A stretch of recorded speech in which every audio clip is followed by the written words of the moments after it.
On Thursday, the 2018 NFL Draft begins as rosters for next year begin to take shape. Bill Belichick and the Patriots will try to address several needs in this year's draft, including at quarterback.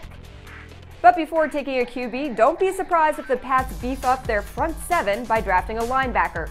Leighton Vander Esch from Boise State and Rashaan Evans from Alabama could be on your radar. Evans was a two-time national champion with 15 career sacks for the Tide. After helping the defense, it may be QB time for the Pats. You've probably already heard the names Josh Rosen, Kyle Lauletta, and Lamar Jackson. Who will the Pats take?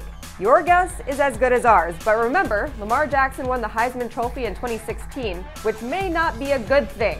Only two quarterbacks have ever won the Heisman and a Super Bowl title. The last one was Jim Plunkett in 1970. Finally, the Pats will look for help at offensive tackle with the departure of veteran Nate Solder. And then we'll probably look to add depth at defensive end and tight end.